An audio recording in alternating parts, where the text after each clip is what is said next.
the headquarters of Ramsey Solutions, this is EntreLeadership, where I take calls from leaders like you about what it takes to win at any stage of business and leadership. I'm Dave Ramsey, your host with over 30 years of experience leading in the trenches right alongside you. If you got a question you want to ask on the show, fill out the form at EntreLeadership.com/ask or call and leave us a number, and we'll get to you and put you on. The phone number here is 844-944-1070. That's 844-944-1070. Tyler is in Naples, Florida. Hi, Tyler. How are you? Dave, I'm doing well. Thanks for taking my call. How are you? Better than I deserve. What's up?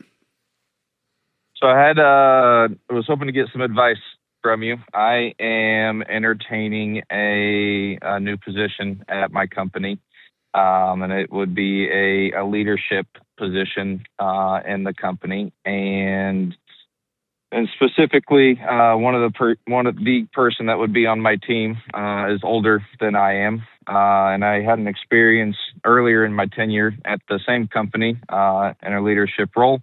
Was leading a guy that was older than me as well, and it didn't go so well. It was very, very challenging to build trust and relationships with the guy that was on my team, and just wanted to see if you had any advice for me on what I could do differently this go round. How old are you? 29. Okay. What type of business is this? It's a general contractor. Okay. So the guy that you're leading, what's he do? That's older. He's on the sales team, and so am I. And so he would be a sales rep, and I would be leading this specific industry that they want me to focus on. Okay. All right. And how long ago was the other experience? 18 months, 24 months ago. Okay. And what happened? What was the end of that?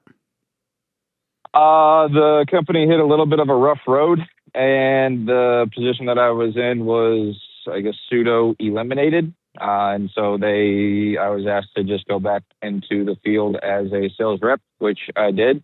And another opportunity has come along since then. Where'd the guy go that you had trouble with before? He is still with the company, but reports to someone differently now. Okay. What happened? What do you think went wrong? I don't want to make assumptions, but it just felt like it was hard to get over the barrier, or so it felt, of the age gap between us. I tried to do what's best for him. I tried to lead with a servant's heart. But every time I shouldn't say every time, but many times when we would have conversations, they would start to, I don't want to say get aggressive, but they would be more conflicting than they needed to be. And I don't believe, or it never felt like he trusted that I had his back. Sounds like he didn't think you were worthy to lead him. You could put it that way, yes. That's different than not having his back. He didn't want this little snot nose telling him what to do. That's it. That is a fair statement. Yeah. I could agree with that. Yeah. So that's not on you. Nothing you could have done would have changed that. Am I wrong? No, I don't think so. And the other reason I would agree with that is because I ended up hiring another guy on my team, but he then departed to go somewhere else. But he was also older than I was, and we didn't have any problems. Mm-hmm. Mm-hmm. Okay.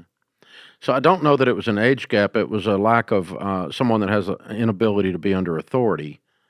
And so, or at least they perceive themselves not to be under your authority.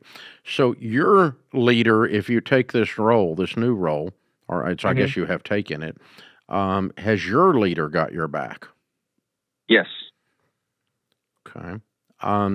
With this type of sales arrangement, we have regular rhythms of every 2 weeks or every week. Each leader will sit down with each individual and find out what's going on, good, bad, and ugly, and how the leader can help.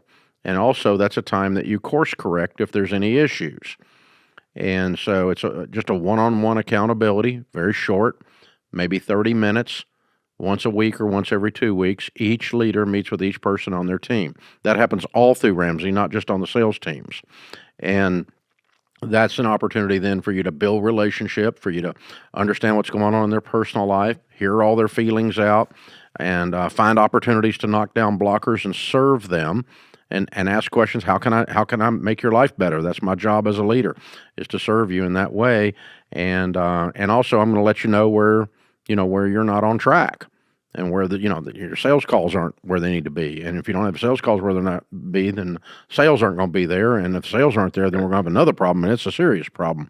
So we got to get these we got to get these call numbers up, or whatever it is that you're course correcting, right? Sure. So right. Are you going to be able to do that with that type of regular leadership rhythm of an accountability meeting with the new guys? Yes, I do believe so. Okay. And what I would do then is just sit down with each person, including this older person, and say, boss's name and I have talked about it, and we think the best way to get this thing running is to have a short meeting once a week or once every 2 weeks, to where I can find out how you're doing and I can find out how I can help you. Because my job is to make sure that your job is as easy as possible, and that you make the most money possible, and therefore you make the company the most money possible, and everybody's smiling. And so we're going to be doing that. The decision's been made, and I'm going to be here to help you. And part of helping you is going to be if we see something that's off track. But most of the time, I'm just going to be learning from you, because you're older than me. You've been here longer than me. You've been doing this a while, and I probably got a lot I can pick up from you. And so you're going to help me be mentored and get better, because I really want to tap into all of your knowledge base and learn from you. But at the same time, I want to be able to help you. And at the same time, I want to be able to speak to you if we need to course correct on something. So, and look at the guy and go, would you help me with that? Okay. No, I think that makes a lot of sense. And Dave, I think one of the other areas where I was gapped in the past, and maybe you can shed some light on this for me as well, is I don't feel like I was great at, vision casting for the guy on my team, or maybe even the team in general. Not to say that would have solved anything or everything, but certainly something I feel like I could have been better at. Do you have any advice or best practices on what you've done as the owner and founder and leader of Ramsey when it comes to vision casting for the company? Well, you're really, for your department and your area is what we're talking about. It's not the whole company, Right. but like, Correct. okay, the boss man, whatever his name is, has tasked all of us with, increasing sales at this amount. And if we do that, we're all going to be happy, because we're all going to be cashing some checks, and the company's going to be happy, and the customers are going to be happy. And so what we need to do is figure out how we can get there together, and let's sit down together as a group and kind of come out with a desired future. What is our desired future? What's the goal that as a group, as a department, we're aiming at? And then what are each of our jobs in order to get there? And so you might even come up with a number that says, okay, this is our annual goal.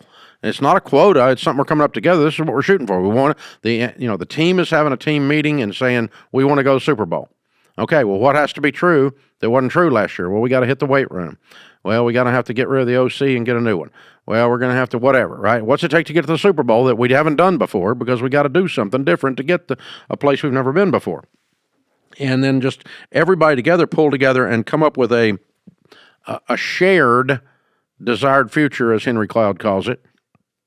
And when you've got that desired future, then you can come up with some elements of what has to be done. And if we do these 5 things to do the desired future, we'll automatically hit the desired future.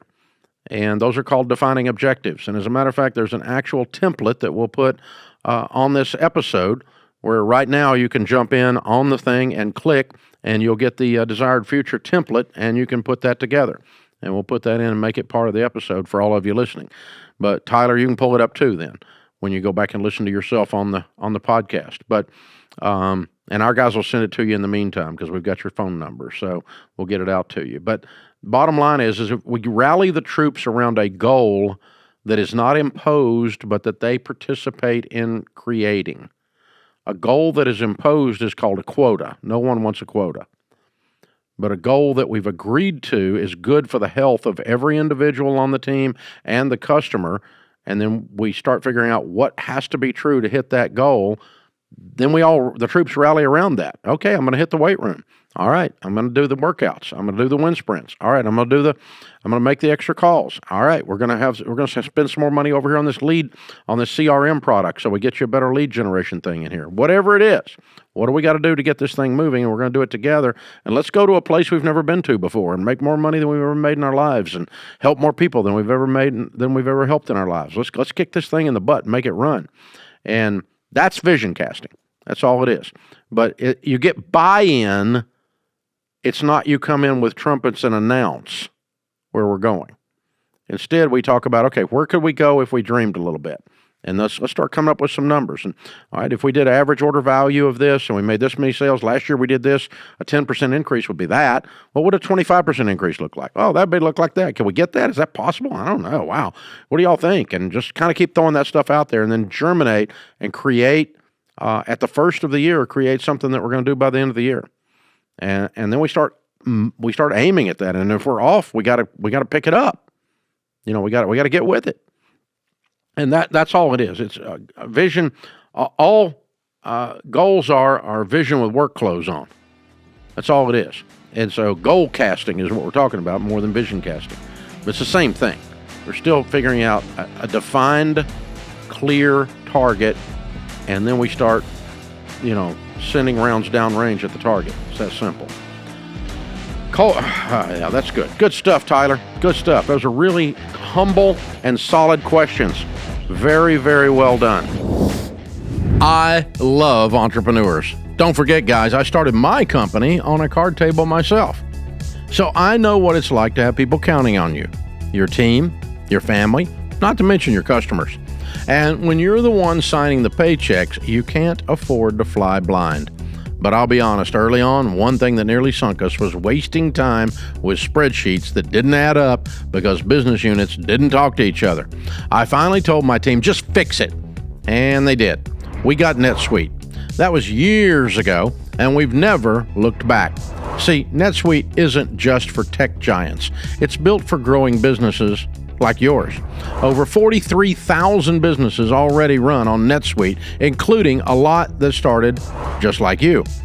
And now with built-in AI, NetSuite is helping them even more. It's one system connected to every part of your business for real-time insights, not guesswork. NetSuite AI flags inventory issues, cash flow risks, even supplier delays before they become problems. So you can trust the data, stop wasting time, and make the right decisions faster. Take a free product tour today at netsuite.com/Ramsey. That's netsuite.com/Ramsey. Well, it's hard to grow your business when you're stuck in the day-to-day. If you're working 60 hours a week and most of that time is spent putting out fires, you're a fireman. You got a big problem. Your business is running you instead of the other way around. Here's the reality. You can't grow a business until you grow yourself. That's why many of you need EntreLeadership executive coaching. Our coaches have helped thousands of small business owners go from stuck and frustrated to scaling and confident.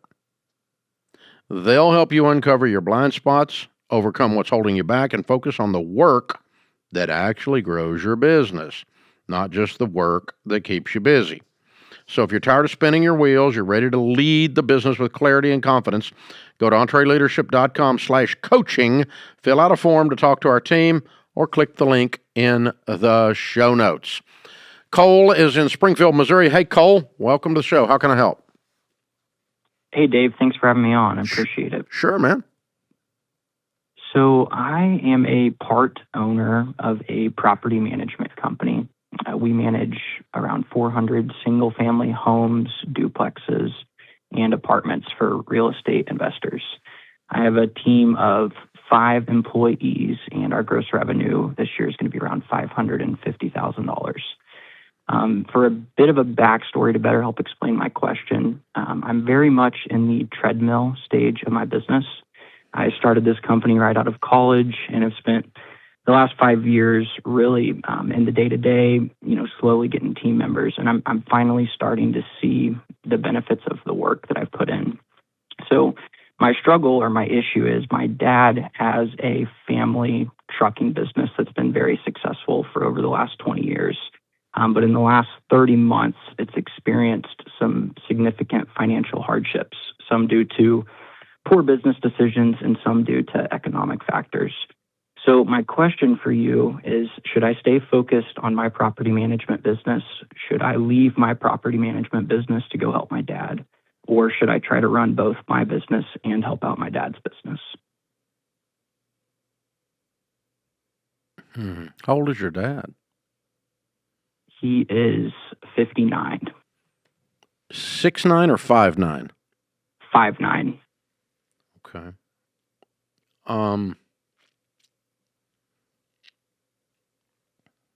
How big a business is that?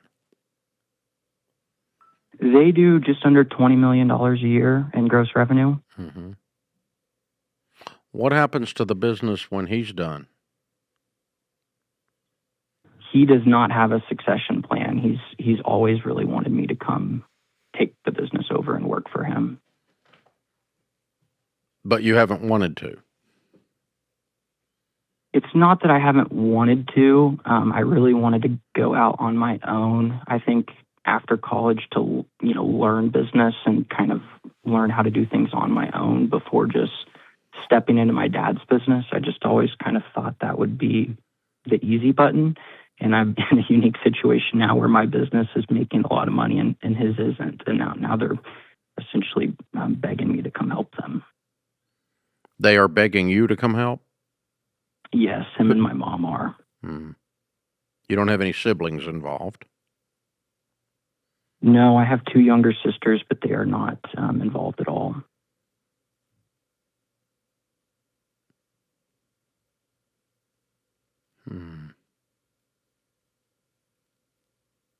That's hard. Trying to think through the different aspects of this. It's a bigger business, but it's struggling partly from some outside things. So you're going to have to overcome him doing stupid things and overcome the outside things. Is he going to take that kind of input? I think he will.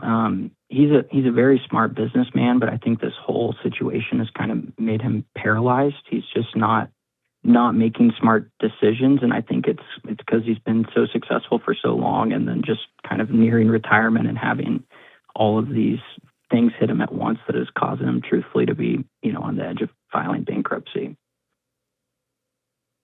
So it's losing money.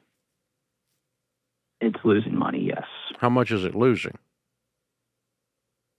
So his main business runs in the lower 48. It made about $1 million this year. He acquired a company out of Alaska, and it's projected to lose about $2 million. So that's really the main issue here. Is he bought this company out of Alaska, and it's losing every dollar that his main business brings in. It loses $2. Does it owe money? It does. They have a lot of debt, which is the main reason he can't get out of it. How much debt? About $2.5 million. So the unwise business decision was he bought something and paid too much for it that's killing him. So if Alaska went away, he'd be okay. Yes. Okay. I assume he signed for those notes. He did, yes. Okay. Who does he owe the money to? To local banks here in our town. So he borrowed money from Missouri to buy Alaska. Yes, he did. And to make the plot even thicker, he has a business partner on those trucks. So he has a local doctor here in town that buys these trucks with him. for depreciation and tax benefits. And so really, truthfully, What's Dave, your the only opinion as reason to is why the thing's failing so dramatically? Because he obviously had no idea. I mean, he didn't just miss the projections a little bit. This is like a scam. I mean, he like got scammed yeah. or something, or he missed it so amazingly bad. What in the world happened? I'm not truthfully sure. I think he really did get scammed. He just didn't do his due diligence during the acquisition. He overpaid so much that, yeah. So he's got $2.5 million debt, but he's also losing $2 million a year. Correct. Where's he coming up? If he's only making $1 million in the lower, where's he coming up with the other $1 million in losses? Borrowing it? He has a really good friend that is his partner, who's a doctor who is making all of his payments and essentially keeping his business alive. It's about $100,000 a month that he's paying.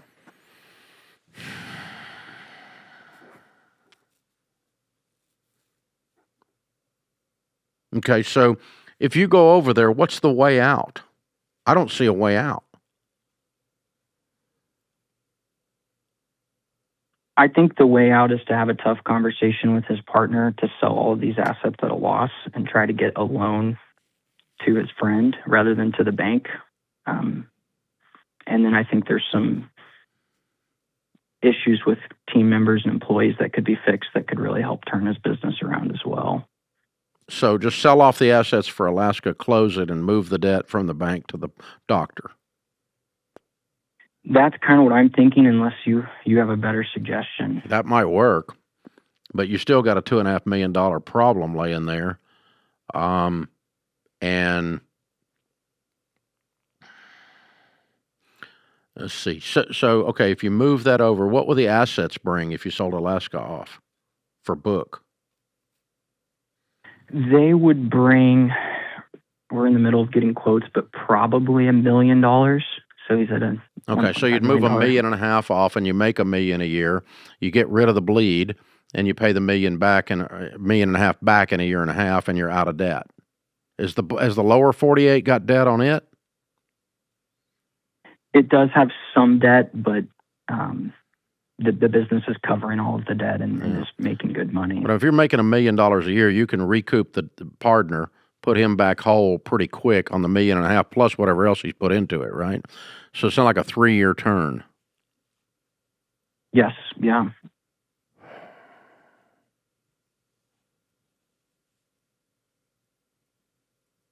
And then the question is, do you want to do that with your life? Yeah, that's what I'm struggling with. I'm finally making That's a good fair money. struggle. That's a fair struggle. Yeah. So if this all turns around and let's, okay, 3 years, the partner is an owner to what degree? He's an owner in a separate LLC. It's essentially just a holding company. So he doesn't own anything in the actual business that all the revenue flows through. It's just a LLC that owns the assets. That's the semi trucks. For the lower 48 as well? Yes.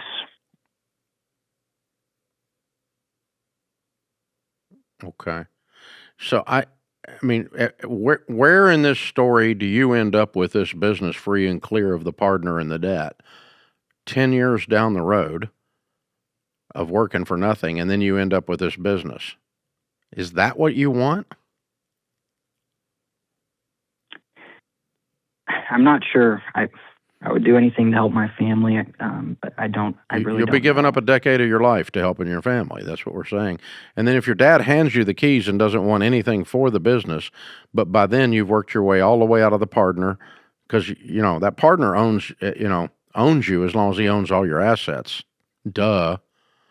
And so we got to get him out of there, and we've got to get him repaid, and we got to get Alaska cut loose, and we got to turn this thing around.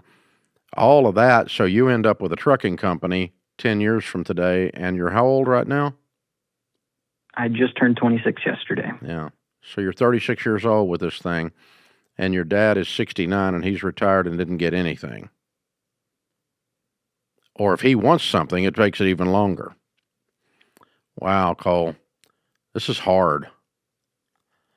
Um,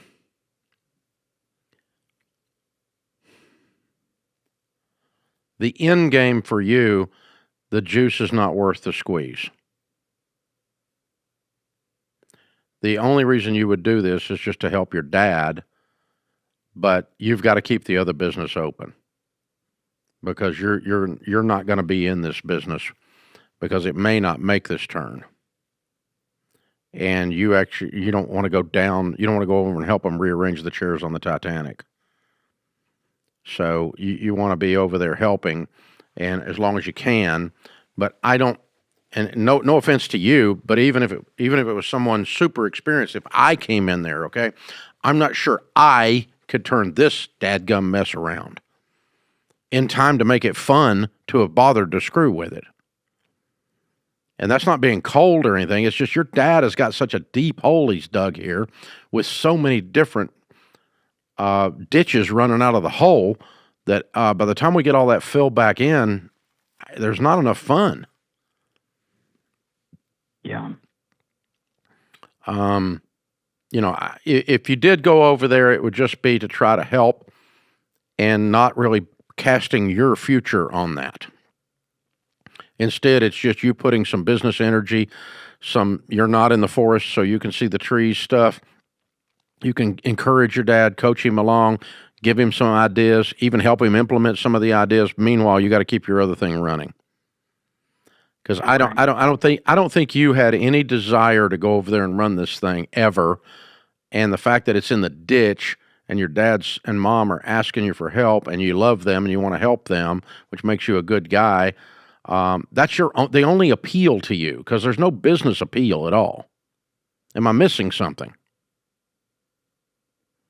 I mean, it does make good money. Prior to this acquisition, he was making, $1.5 to $2 million a year every year. Yeah, but you're going to have to use all of that to clean the partner up and clean the partner out. Yeah. And that's going to take 3 to 5 years. And then so there's no fun for the first decade. That's what I'm saying. Yeah. And then at that point, what's your dad going to want out of this?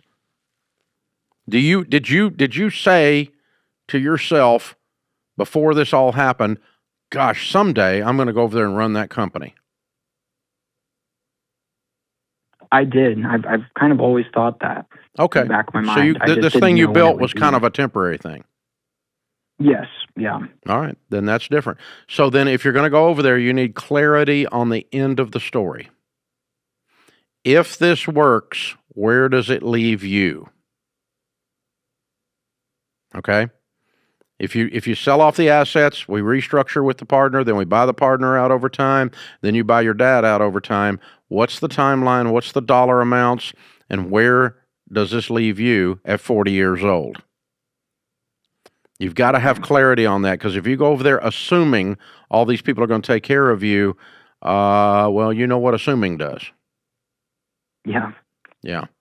So we don't want to do that. I want lots of clarity from dad and the partner that, okay, I'm going to come over here and I'm going to pour myself into this, and I guess you're going to sell off your other thing or just let somebody run it for a while and see what happens. In case this thing blows up on you in 6 months, you could go back over to the property management thing if you kept it running a little while. You got somebody can run it for you? I don't, but I could always try to find someone. Yeah. Or lift somebody up from inside and say, you're now the manager and I'm going to give you a percentage of profits. And then you and I are going to meet once a week for an hour and I'm going to help you keep running it, mentor you over here. And then you're going to spend your other 52 hours over at the trucking company. Yeah, you really need to know, not just I always thought I would work there, and not just it's a big business, it makes a lot of money. No, it doesn't. It sucks right now. And not just I'm helping my mom and dad, but also where do you end up? And that's not selfish, because when you're down there fighting through with dealing with these stinking bankers and selling off these assets, and you've got the grit and grime of this whole mess on you, because this thing's messy. There's a lot of fish hooks in this. You're going to get stuck.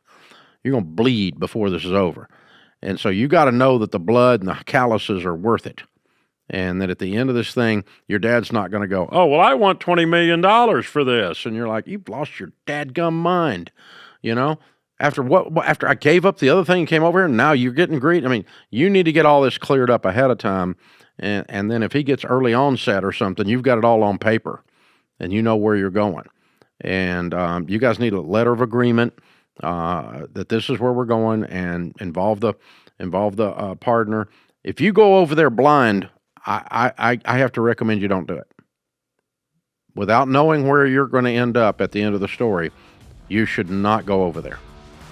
And I think he's at a place, he's humble enough, he's willing to give you that.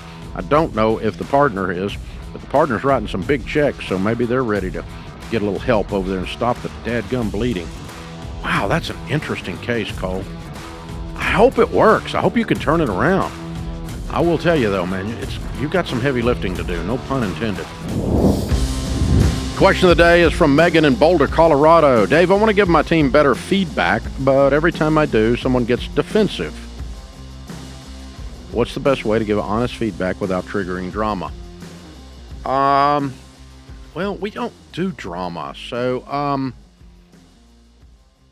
drama is a deal breaker. Well, I think you need to be real careful about how you're giving honest feedback and the setting in which you're giving the feedback.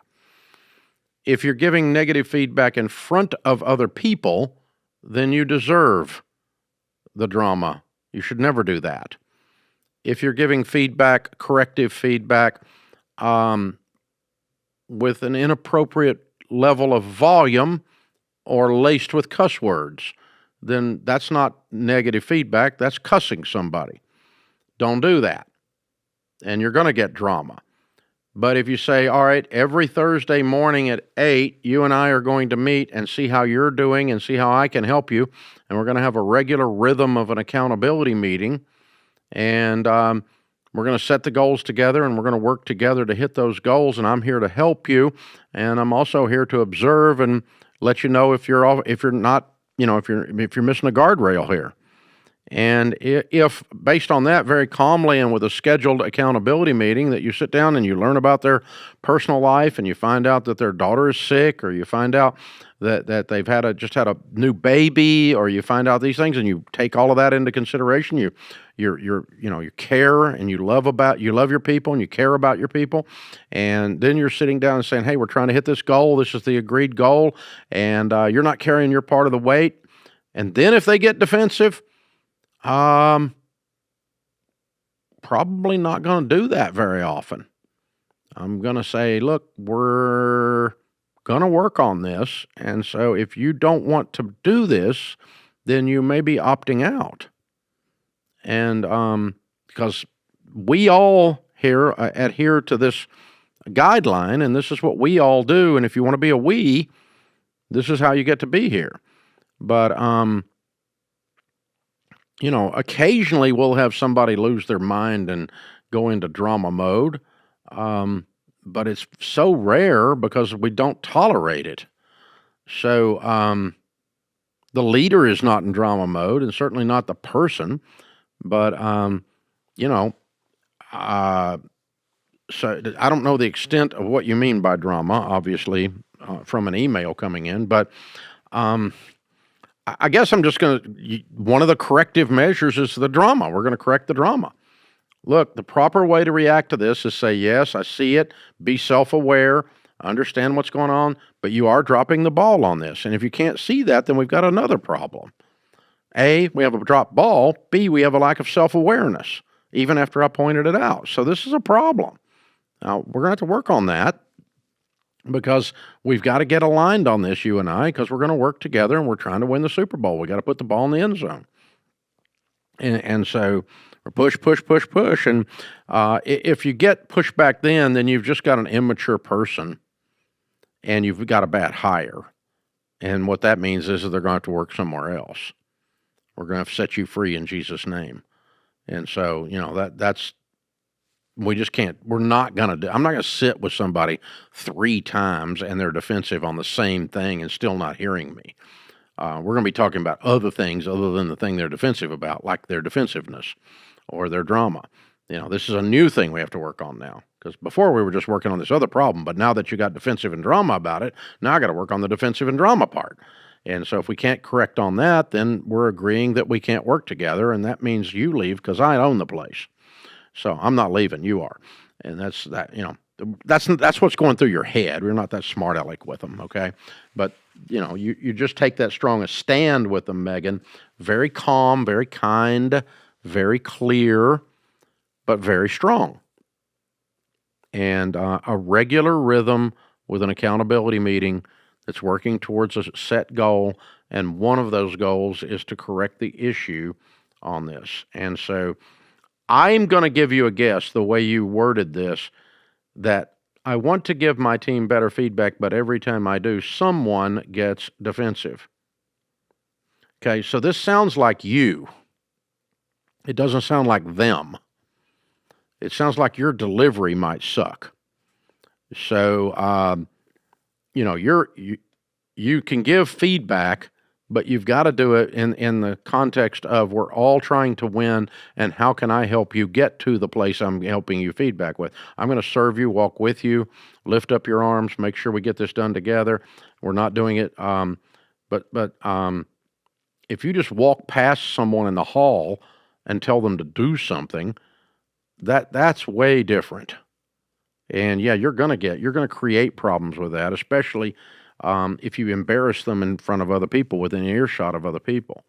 And so, yeah. So since it isn't a singular person, it's every time I do someone, I kind of think this is on you. I'm going to let you spend some time in the mirror and think about how you're giving the feedback, when you're giving the feedback, what it sounds like. Reverse moccasins a minute, walk a mile in their shoes, and let you hear what you're saying back to yourself, and see if you can adjust the way you're delivering this. I'm very sarcastic and bombastic in my head, but I would never talk to someone directly, individually like that I'm trying to change. That's counterproductive. And so I'm going to be kind, I'm going to be clear, I'm going to be direct, I'm going to be strong, but I'm not sarcastic like I am here on the air, and I'm not going to bust up on somebody like that.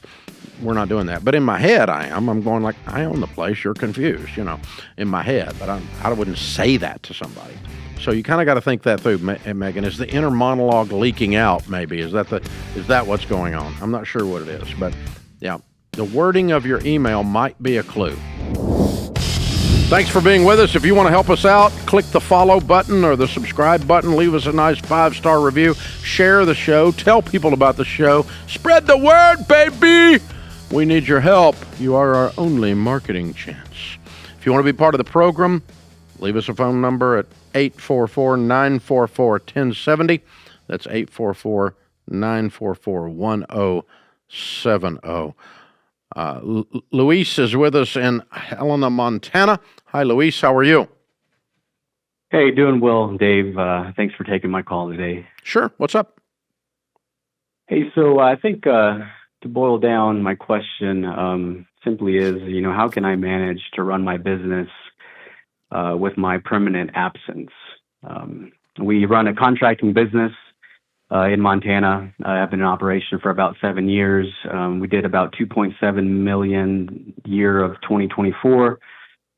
We had a projection of probably increasing that to about 27%. But in that time, we felt, my family felt the calling of jumping into the mission field. And so we've been in Quiche, Guatemala, serving for the last 9 months.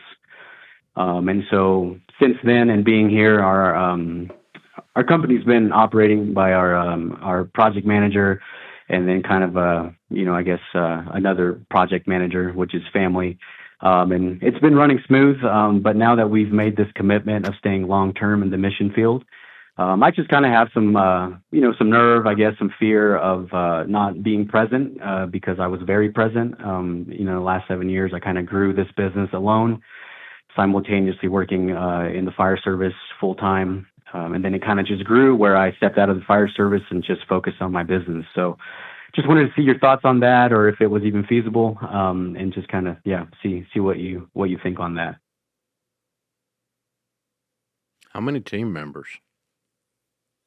So we have two team members that are leaders, and then we have sub crews. We have two sub crews that range about 6 to 8 total. They fluctuate, and that's essentially who carries out all of our work. And I guess to be a little bit more specific, we were in the contracting field, which was building envelopes.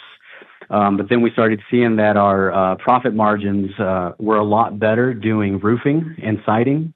So then we transitioned to exclusively roofing and siding.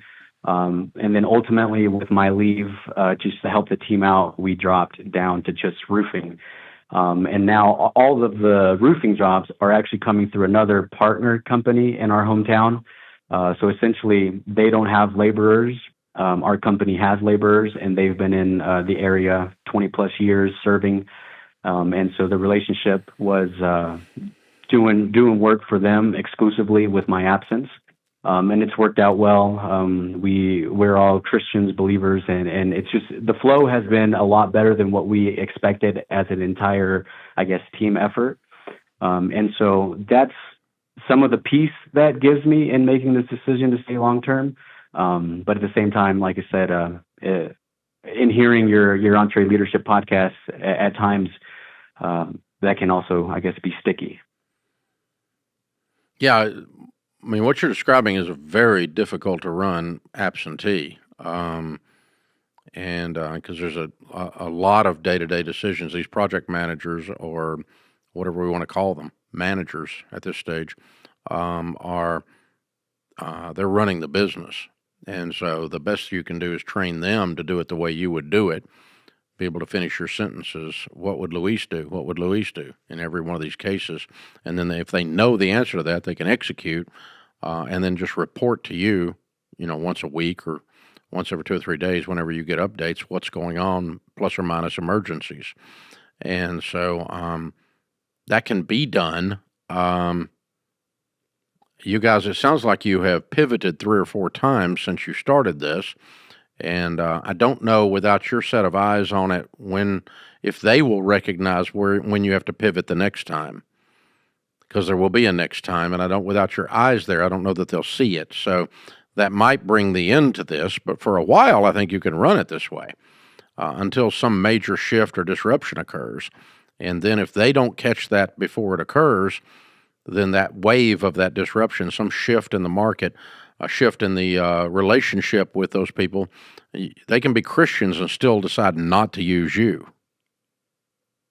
Absolutely, yeah, And yeah, so, understood. And we did take steps before the transition of a pretty intensive training program.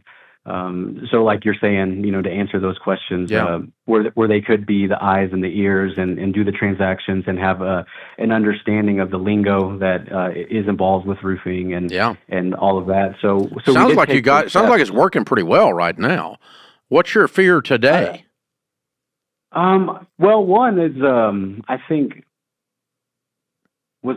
the distance. We're 5,000 kilometers away from home, and not a phone call. I think we can get phone calls. It's just I don't know. I think it's maybe that I don't know, the buildup of what it could be pride, I guess, of what's been created, and I don't know, it could be maybe outside noises of that sounds like a terrible idea, but I think it would be that really just maybe losing that, or more, I think, because we love our sub crews. They've been working with us a long time. I'm Mexican at heart, and my crews are that, and so when we thought of shutting down the business, or the idea of shutting down the business, we just looked at, we saw all of the people involved, all their faces, and the revenue that is generated and that pays and feeds them, which I'm sure they could probably find work elsewhere, but it's almost been this attachment of such a really good working environment. You're a good man. You care about your team. That's good. Absolutely. Yeah. And well, so that's why, I think the operational aspect, as long as it keeps running the way it is doable. It's when it shifts next time that bothers me. Is if they are, because it's one thing for them to be able to finish your sentences inside of an operational situation. It requires a different level of delegation for them to have vision on your behalf. and see the next change coming and knowing what to do with that change. You pulled that off. I don't know if somebody trained to do operations might pull it off. I know they won't pull it off as well as you, but you can keep your finger on the pulse of it enough. I mean, there's not any reason with email and phone calls you can't stay fairly involved. It's not that time consuming. And so, correct. And we've implemented that. Hey, coming into the new year, 2026. Regardless of revenue, our main focus is to stay connected. Once a month, Zoom call at a minimum, if not quarterly, and just checking up to speed on everybody, making sure things are good. What's needed of me so I can prepare. And so we're having these conversations now as we gear up, for the first quarter. And actually, starting the first year, we moved here to Guatemala March. So I did have first quarter to kind of do all of that before leaving. And so now that we've made this decision, now I think it's just the next gear. The distance is not an issue. It's just it's the flow of communication and your finger on the pulse of the business. Mm-hmm. So that some major portion of this, one of the big gears in the cog, if it's wobbling, you need to be able to feel that wobble. And you can do that from Guatemala. You don't have to be on site to do that. Now, I don't expect to see 27% growth annually without you there. If they maintain or slight amounts of growth, I'm going to be really, really, really thrilled with that if I'm you. And you should be, given the situation. So if you can keep it running and it stay about as profitable as it is or get a little bit better, and keep these folks all employed while you're taking this time on the mission field, I think that's God's hand, and that's a blessing from God that you can do that, and it funds then also your mission work, I'm sure. So you're self-funding that in the process. That's not bad at all. So, hey, you're a good guy. I like talking to you. Very good stuff. Folks, remember, better a wary warrior than a quivering critic. This world needs more high-quality leaders, so take courage and lead. I'm Dave Ramsey, your host. Thanks for joining us on EntreLeadership. If you're a business owner who's been grinding it out and rarely gets time to step back and think clearly, I want to tell you about something special. The Live Like No One Else Cruise is a 7-day experience in the Western Caribbean with me and the Ramsey team. This isn't just a vacation. It's an intentional time away to reset your perspective and celebrate the progress you've made financially and professionally. And in 2027, we're bringing EntreLeadership at Sea back. That includes special EntreLeadership breakout sessions you can sign up for, designed specifically for business owners and leaders. You'll get practical teaching, real Q&A, and focused time to think through your business with people who understand what you're carrying. Space is limited. Learn more at RamseySolutions.com/events or click the link in the show notes.